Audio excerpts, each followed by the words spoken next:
I'm going to be going over some of the common mistakes in academic writing and how to fix them. The thing about academic writing is that it really is its own entity. It's different than the writing you do as a younger student. It's different than just having a conversation with someone. And my experience has been that um, student writers, when they first start doing more academic writing in high school, they borrow things that they're used to from previous writing experiences and from conversation etiquette. And some of the rules of academic writing you just don't know until you've been taught. So pretty much every student, we all have made at least one of these mistakes, if not multiple, um, at some point. So this is just going to kind of be a way to make sure you understand all of the rules and the expectations and how to fix these common mistakes that you may encounter. The first mistake that I see a lot is using first person point of view and first person pronouns. I think, I feel, my opinion, we as readers should acknowledge, okay? The use of these pronouns is not acceptable. Okay, an example of this would be, I'm sure you have heard of the Romantic movement. I'm going to share the important characteristics of this movement. When we bring ourselves into our essay, it becomes conversational when you refer to yourself. Um, Conversational is informal, and academic writing is meant to be formal and objective. So you're going to have to reframe the way you're presenting information to take yourself out of the picture. Okay, here's some examples of how you could correct this. Instead of saying, I am sure you have heard of the Romantic movement, say that the Romantic movement is significant. The Romantic movement is a significant literary movement that readers should be familiar with. Instead of saying, I am going to share the most important characteristics of this movement, say, the important characteristics of this movement include, and then give a list. Or even something along the lines of, there are many important characteristics that make this a relevant movement, or something like that. There's always a way to say what you're trying to say without including yourself as part of the conversation, without using I. You may have to write a more detailed sentence, okay, such as the list of characteristics rather than just saying, I'm going to tell you the characteristics. You may have to make a claim about your topic. Instead of saying, I'm sure you've heard of it, say, readers should be familiar with it. It requires more detail. It requires you to rethink what you're saying and how you're saying it, but there is always a way, a different way to say what you're trying to say without using I, my, we, those first person pronouns. Okay, same idea. You don't use I, you also don't use you. You don't address your readers directly. Okay, an example of addressing your readers directly would be to say, to understand realism, you have to understand romanticism. You is also conversational. You're addressing the reader, you're talking to them directly. That makes it a conversation, and that's not your purpose here. Hey, a little less conversation. Okay, take the you out. Again, similar to the first person pronouns, you may have to change the construction, reframe the way you say it, but there will be a way. So instead of to understand realism, you have to understand romanticism. Say, understanding romanticism is essential to understanding realism. I said the same thing. I just had to rearrange the order of my words to take out that pronoun you. Okay, so you may have to completely change the structure of the sentence. Sometimes when you have to completely change the structure, it's harder. Um, the example, understanding romanticism is essential, would be the ideal best option. Um, but honestly, even just like if you're having a really hard time completely restructuring the sentence, replace you with one. To understand realism, one has to understand romanticism. Honestly, it sounds kind of pretentious. It's not the best option, but if you really don't have a clue how to change it, that would be okay. Um, the main thing, again, with the pronoun you is it just sounds informal and conversational, and that's not what we're doing with academic writing. Another no-no is to refer to the paper itself.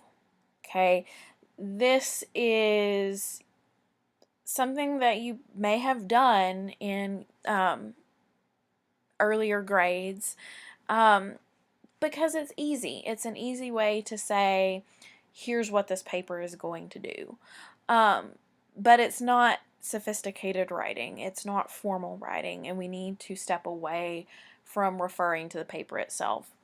An example of what I mean, and I've seen this a lot, in this paper I will explain to you the contemporary literary movement as well as give my opinion of its significance. Okay? Notice there are other mistakes in this sentence besides just in this paper. And that's part of the problem. You can't refer to the paper itself without including other informal elements. I can't even think off the top of my head. Maybe there's a way, but I can't think of a way to say in this paper without also using I. So it's, again, that conversational, informal, here is what I am going to do. You need to be more objective than that. Okay, to fix this mistake, you're probably going to have to be more specific than what you're used to being. That's part of the draw of saying in this paper I will, because you can generalize what you're doing. If you don't say in this paper, you're going to have to be more specific. Here's an example. The contemporary literary movement is significant because of blank, blank, and blank. You've given me specific claims. It's significant because, and given me specific information about why it's significant. Okay? That is way more specific than in this paper I will. Okay? So it's harder. It is. I understand that. That would be your ideal. Very specific claim with very specific pieces of information to support it. Now, you may not have this much information about your literary movement, and that's fine. There are other ways that you can create this kind of topic sentence, this thesis statement, without that. Okay, what you need to do is look at each paragraph of your paper. What is it about? Okay, the thesis statement should mention all the things you discussed in your paper. So for example, if you are writing about, again, let's just keep this contemporary literary movement as our example. Say that in one paragraph you address historical context, in one you talk about all the characteristics of the movement, and then in another paragraph you talk about the significance of the movement. Okay, three pretty different things, but all relevant to the topic. Somehow you've got to fit all that into the thesis. Okay, so an example of how to do that, the contemporary literary movement is the current movement in literature. It has various characteristics that make it significant to society. Okay, that could be a thesis statement. It is not as specific as the first example, but it does mention all three things that you address: the historical context, characteristics, significance. Okay, it hits all those points. It is still way more specific Less so than the first example on this slide, but still way more specific than in this paper I will. Okay, so this is, I don't want to say juvenile, but this is unsophisticated writing. This is the type of sentence you write when you are first getting started writing essays. We need to take a step further, write more formally, and work on doing something more like this. Okay? Your essay may not address historical context, characteristics, significance. Okay, it could be 3 other topics, but just look at those topics, those subtopics in your paper, put them together into a sentence like the ones here. Okay, another mistake that I see all the time with almost every student ever is learning how to use quotes correctly. Okay, quotes cannot stand alone. Okay, and when I say that, a lot of times people don't know what I mean. Here's the example. The modernist movement was a movement based on change. Great claim. Okay, but then I have this quote just stuck in here. The whole sentence, quotation marks. But what connects the modernist writers, aside from a rich web of personal and professional connections, is a shared desire to break with established forms and subjects in art and literature. I've got my in-text citation, period, bam, what's wrong with this? That whole sentence cannot just be thrown in there. Great quote, good thing to use, but it just simply, I don't know how else to say it. A quote cannot stand alone. You have that whole sentence from a different source there by itself, just as a sentence. Okay? When you're using quotes, you need to think ICE. Ice, ice, baby. And that is an acronym for introduce, cite, and explain. Okay? And really the big one here to fix this mistake is introducing. Okay? The quote, or ideally piece of a quote, needs to be embedded or incorporated into your own writing. What does that mean? It must be a part of a sentence you have written. Okay, and then of course you need to have your in-text citation. You need to give an explanation of the quote, address what you've said, tie it in to your main point, something. Just don't end a paragraph with a quote. Here's your example. The modernist movement was a movement based on change. Same claim as before. What connected modernist writers was a, quote, shared desire to break with established forms and subjects in art and literature. Okay, I did not use the whole quote because I don't need the whole quote. There's just a very specific piece that goes along with what I'm trying to say. I took that piece and embedded it within my own sentence. This is my own sentence structure. This is my own thought. Okay, I did not quote a whole sentence. I had an original thought, an original structure that I put that quote in.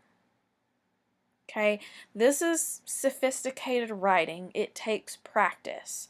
That is fine. That is something that you just work on and learn. But you need to understand that that's what you should be aiming for. Not just, oh, I have a quote. Here's the sentence that's worth repeating. I'm just going to stick it into my paragraph. That's not okay. Another mistake that I see a lot is referring to people by their first name.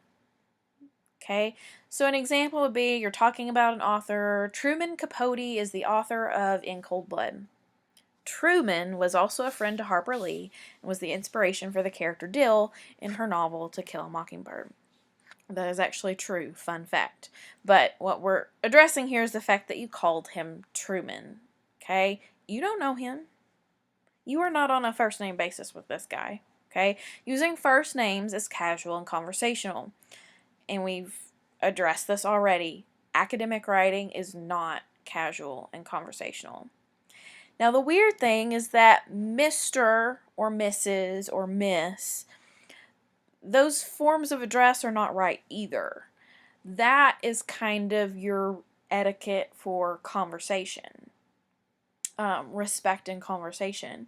And that's just, like I mentioned earlier, academic writing is its own entity.